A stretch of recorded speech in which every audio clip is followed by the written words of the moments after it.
neste momento, Deus, através desta emissora, leva até você mais um programa de fé, com hinos, orações e uma palavra poderosa a seu favor. Fé para vencer o mundo. Somente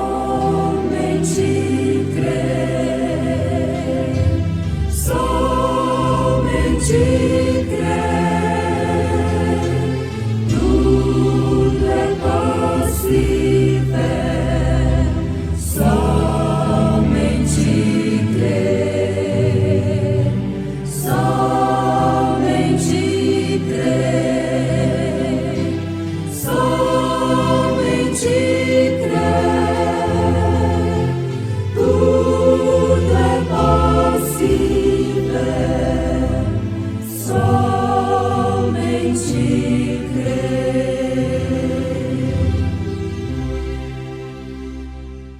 Eis aqui vos digo um mistério. Na verdade, nem todos dormiremos, mas todos seremos transformados. No momento, num abrir e fechar de olhos, ante a última trombeta, porque a trombeta soará e os mortos ressuscitarão incorruptíveis, e nós seremos transformados. Jesus, amoroso e fiel Salvador, tão maravilhoso pra mim. No abrigo da rocha me esconde ao calor e dá-me alegria sem fim. No abrigo da rocha me esconde ao calor, em árida terra de sol. Oculta minha alma em seu plácido amor e cobre-me com sua mão. Sim, cobre-me com sua mão. E ao fim, quando em dor eu feliz ressurgir e for meu Jesus abraçar, delícias perenes eu hei de fruir nos coros sublimes sem par. No abrigo da rocha me esconde ao calor, em árida terra de sol. Oculta minha alma em seu plácido amor e cobre-me com sua mão. Sim, cobre-me com sua mão.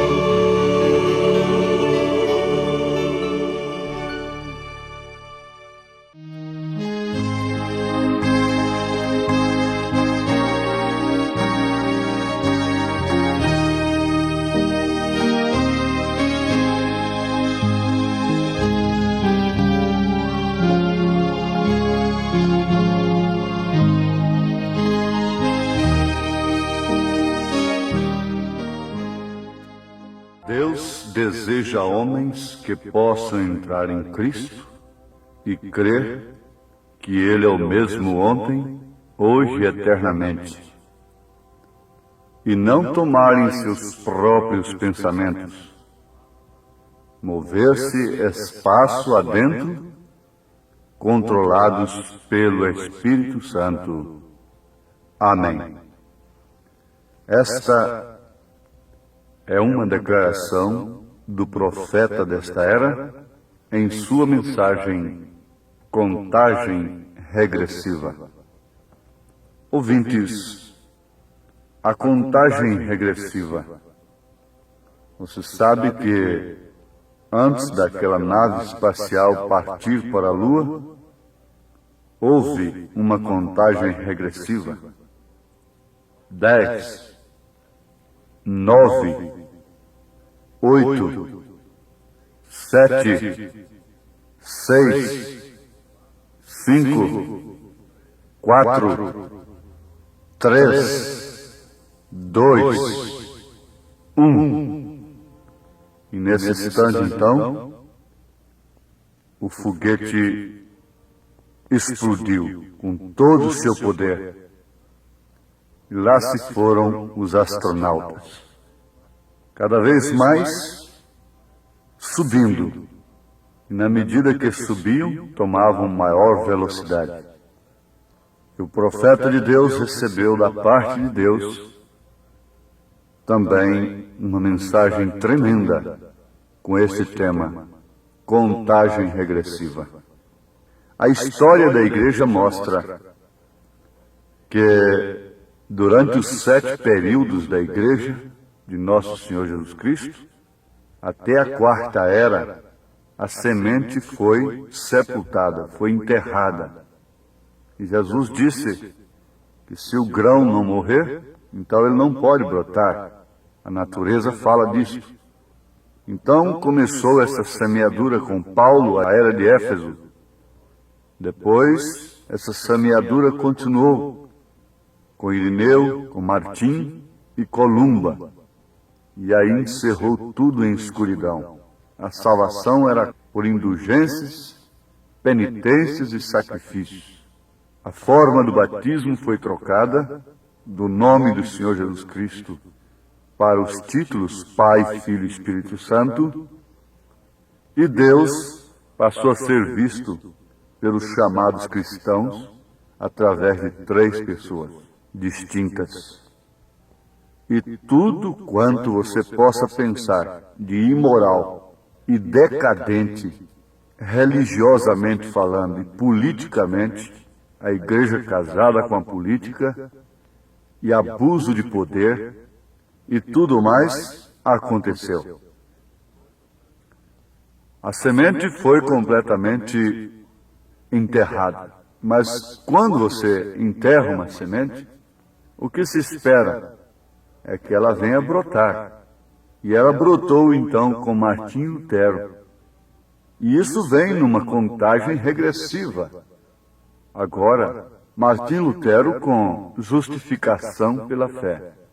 Você vê que aquilo correspondia mais ou menos com a carroça. Mas logo veio Wesley, um cientista de Deus, não é? Você não vê na história, na ciência, logo veio o automóvel. Muito mais perfeito. Você podia alcançar destino com a carroça. Eles eram salvos somente com justificação pela fé, mensagem de Lutero. Mas logo, aquilo cresceu, e essa contagem regressiva continuou. Veio Wesley com santificação, e isso representando o automóvel, lá na ciência natural. Mas logo depois disso, Deus derramou aquela revelação tremenda sobre os dons espirituais. Isto é o avião. Mas você sabe que tem um avião, e esse avião nem ultrapassa a barreira do som. Ele fica aí só nos dons, por aí, patinando assim, fazendo muita coisa, porque você olha para cima e vê um avião passando aí numa viagem que você está fazendo de automóvel, que vai durar aí 15, 20 horas, e aquele avião faz em 1 hora e pouco, 2 horas de viagem, então é vantagem demais, né? E fica satisfeito. Estão satisfeitos com isto. Estão ricos, abastados, porque são laodiceianos hoje. É Laodiceia. Eles não têm falta de nada. Eu posso sair daqui e chegar lá com 1 hora de viagem. Isso é demais? Precisa mais do que isto? Ver um aleijado andar, um cego enxergar? E essas curas, essas coisas maravilhosas acontecendo? Sim.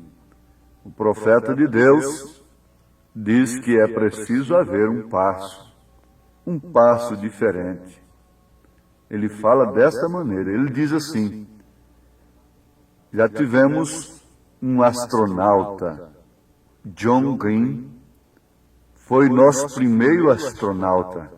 Encontramos que isto está tão distante do avião. O avião pode somente ir adiante e sua pressão e assim sucessivamente. Mas isto é através de um poder que o coloca com tanta pressão mais alto do que o avião, a nave. Muito mais alto do que o avião.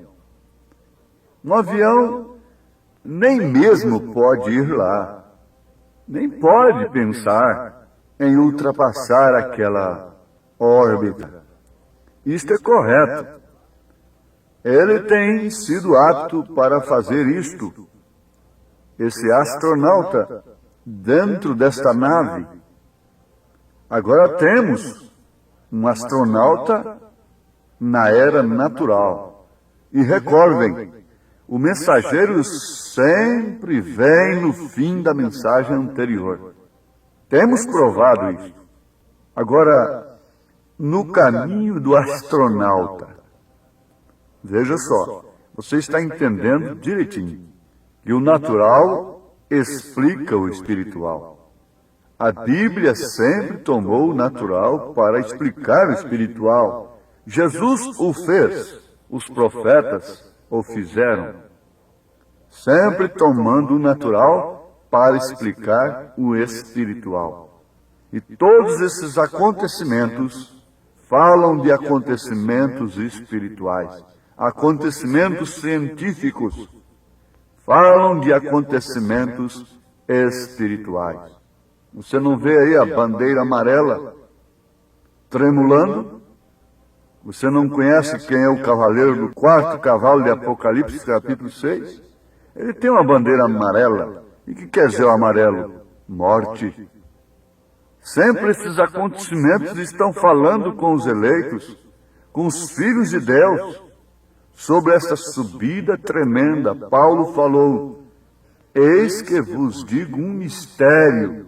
Na verdade, nem todos dormiremos, quer dizer, morreremos, mas todos seremos transformados. Porque com esta fé que temos, com este corpo que temos, não podemos subir. Você não pode sair fora da órbita. Você fica só dentro desse avião aí, dizendo: ei, olha aqui que eu tenho aqui, ó. Eu posso fazer isto, eu posso fazer aquilo. Mas Paulo disse: todos seremos transformados num momento, num abrir e fechar de olhos, ante a última trombeta. Aí você já vê a contagem regressiva. Porque a trombeta soará e os mortos ressuscitarão incorruptíveis e nós seremos transformados. 1 Coríntios, capítulo 15, a partir do verso 50, 51, você leia. Observe, medite isto, leia 1 aos Tessalonicenses, capítulo 4, a partir do verso 13, e você encontrará que nós vamos subir. E você conhece na Bíblia 2 astronautas também. Enoque foi antes do dilúvio, da grande tribulação vir sobre o mundo. Porque Noé não representa a noiva. Noé ainda passou por essas coisas todas, foi salvo dentro de uma arca, mas depois disso ainda se embriagou. E com ele estava a semente da serpente, lá dentro da arca. Mas Enoque não. Enoque você não pode ver nada, resíduo algum dele na terra, depois do seu arrebatamento. Isto não é verdade? Nós vemos também que Elias foi levado num carro de fogo, e ele subiu, e a Bíblia diz que nós vamos ser transformados, e vamos subir, mas seria necessário que tivéssemos o mensageiro, o cientista da era, para preparar estes astronautas e levá-los a entrar na supernave, que é a palavra revelada, o Espírito Santo, a vida vivida, o segredo dos 7 trovões, os 7 selos do Apocalipse, que põe dentro de Cristo. A ciência tem sido apta para provar que existe um astronauta, que pode ir tão longe ao ponto de você não poder vê-lo com seus olhos naturais. Quem pode ver esse profeta com os olhos naturais? Ninguém. Não o encontra na Bíblia. E ele pode ir, quer haja pressão atmosférica lá ou não. Quer haja razão, sentidos ou não haja, ele vai pela fé. Se tratando do astronauta espiritual. Esse astronauta natural sai daqui e entra num lugar que não há pressão atmosférica. Se ele não tiver uma força propulsora naquela nave, ele ficará vagando toda a vida, nunca cairá. Ele simplesmente pode seguir seguindo por causa de um tanque sobrecomprimido, e ele pode ir lá em cima e navegar por lá e ver o mundo todo. Ele pode ver ao redor do mundo um astronauta. Oh, que era que estamos vendo? Sim, Senhor. Ir completamente além de qualquer coisa natural, de credos, interpretações, da mistificação e burlação e comércio dos dons espirituais, e movimentar-se diretamente para o além. O profeta diz que isto representa uma era espiritual, um tempo espiritual, onde Deus terá astronautas espirituais também. Amém. Eles estão aqui agora mesmo. É você, minha irmã. É você, meu irmão. Quando Paulo disse que seremos transformados e subiremos para encontrarmos com o Senhor nos ares, isto está falando de quê? De astronautas que deixarão esta órbita da Terra, mas antes eles têm uma preparação. Antes os cientistas, os astronautas se separam, se recluem, se separam até de suas esposas, de suas famílias, para depois subirem. Até a alimentação é modificada. A alimentação é própria. É uma mensagem própria. É uma doutrina própria que traz uma fé própria para este arrebatamento, para esta era própria para subirmos. É de fé em fé. As águias do ar que podem ir além de qualquer outro pássaro, navegar sobre todas as coisas, sem ficar aí chirleando como esquilo, tem, não tem, discutindo isso, aquilo, outro, e só olhando. Mas estas águias podem ver dos dois lados. Estas águias, estes astronautas, estes que podem subir, nunca estão resmungando por ali, nunca se tornam aqueles velhos que vivem resmungando, sistemáticos por ali. Astronautas espirituais que podem tomar a palavra de Deus e provar que Ele é o mesmo ontem, hoje, eternamente. Isso é um astronauta espiritual. O que os cientistas naturais fizeram, foram capazes de realizar aquilo, levaram homens na Lua. E Deus, através do homem, o qual permaneceria com a Bíblia, e dizer que Ele é o mesmo ontem, hoje, eternamente, e não com medo das palavras negligentes que qualquer um diz. Fique com isto. O que é isto?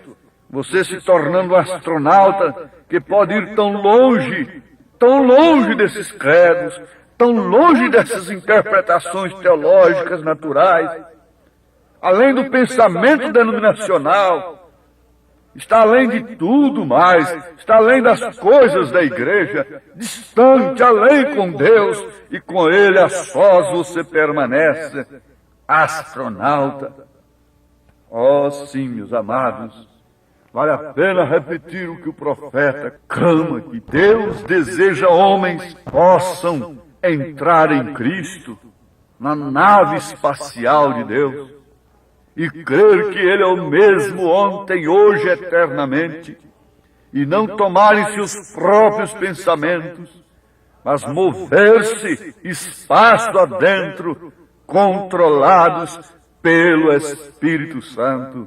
Isto quer dizer astronautas, Quão distante fica o cavalo e a carroça, quão distante está mesmo o avião, quão distante está a justificação, santificação, batismo do Espírito Santo. Eles estão se tornando águias. É a manifestação do próprio Deus. Primeiro eles eram lagartixas, então se tornaram galinhas, então tornaram-se corvos, mas agora eles são águias, ninguém pode segui-los. Que mensagem tremenda, que mensagem chocante. O mundo se põe a interrogar: pode o homem entrar na Lua? Mas o que é a Lua? Um satélite da Terra, cheio de crateras? Uma poeira cósmica? O que é isto? Você não vai querer nem olhar para a Lua, porque aqui na Terra você tem coisa muito mais bela, e você vai deixá-la. Com prazer e gozo no Espírito, você vai deixá-la. Você vai vê-las lá de cima. Você nem quer ver aquelas crateras. Você nem quer ver aquilo, aquela poeira cósmica. Oh, isto teria algum significado para a humanidade? Teria algum benefício? Ir ver crateras na Lua? Trazer pedra perigosa até e tem que ficar separada e tudo? Poeiras cósmicas? Não! Na casa de meu pai há muitas moradas, e eu vou vos preparar lugar, a Santa Jerusalém, de ouro, de jaspe luzente. Isso é o que está prometido nas Escrituras. Mas quem entrará nesta cidade? Astronautas de Deus, astronautas espirituais, mulheres e homens que não amaram suas próprias vidas, mas tiveram a revelação de Deus. E o Espírito Santo, esse mestre infalível, pôde controlar totalmente suas vidas e ensiná-los como deixar a terra e subir para os céus, para a Santa Jerusalém. É necessário saber, este é o conhecimento que sem o qual ninguém subirá. Este é o conhecimento de Deus. Este é o conhecimento que sem o qual o povo de Deus perece. Esse é o conhecimento, é a ciência que Pedro apresenta na estatura do varão perfeito. Essa preparação é Cristo se manifestando em você. Ele é o que sobe, Ele é o que te leva, Ele é o que te transforma, Ele é a nave, você é o astronauta. Entre nele, suba com segurança, deixe essas coisinhas mesquinhas do mundo, deixe essas interpretações, pare de ciscar. Você não é galinha, você é águia. Você nunca verá uma águia ciscando ali no chão e comendo minhocas e caçando coisinha daqui, interpretação dali, e discutindo aquilo e aquilo outro. Você sempre vê uma galinha fazendo isto. Você sempre verá um esquilo chirleando por ali, mas uma águia não. Oh, isso faz balançar os nossos sentimentos. E é bom que soframos um atrito. É bom que tenhamos um vibrador em nós, porque você sabe que aquela barra de cimento ali, aquela viga de cimento, quanto mais vibrada ela foi, mais concreta ela fica depois. E este é o objetivo da mensagem do profeta desta era. Entre em Cristo, entre nesta nave, comece pelo seu batismo, em nome do Senhor Jesus Cristo. Amém.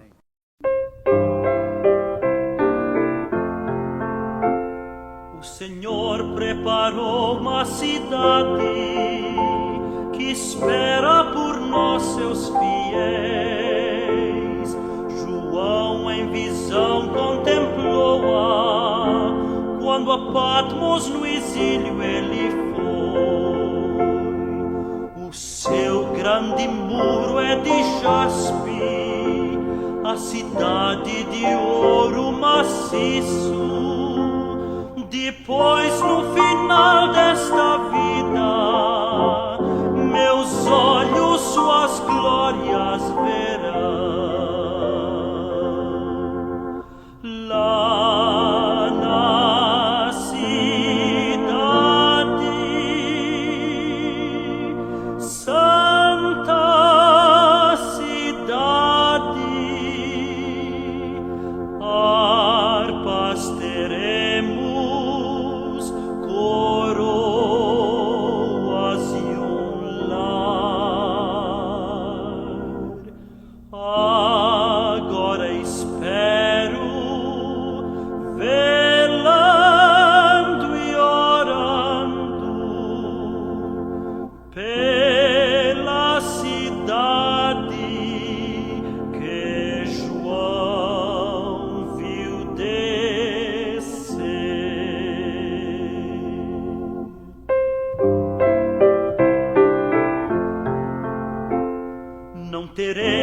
mais dor nem tristeza, nem choro jamais haverá. Não há mais desapontamentos na glória de nosso bom Deus. Os crentes estão santificados, que doce harmonia produz. Agora, meu ave, é a cidade, e um dia suas bênçãos terei. Lá na cidade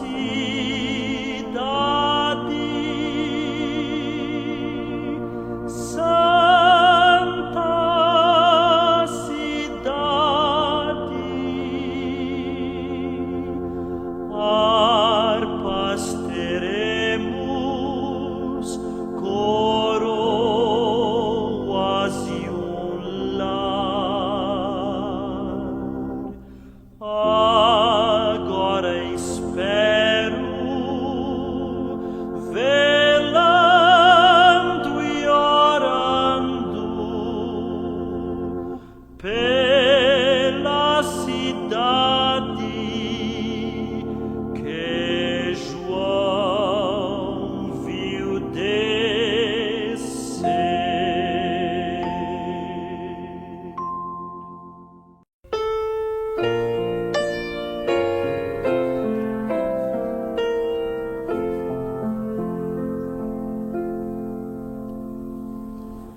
Quando fico a pensar no país celestial, sinto gozo no meu coração. Tristezas nem dores jamais haverá na cidade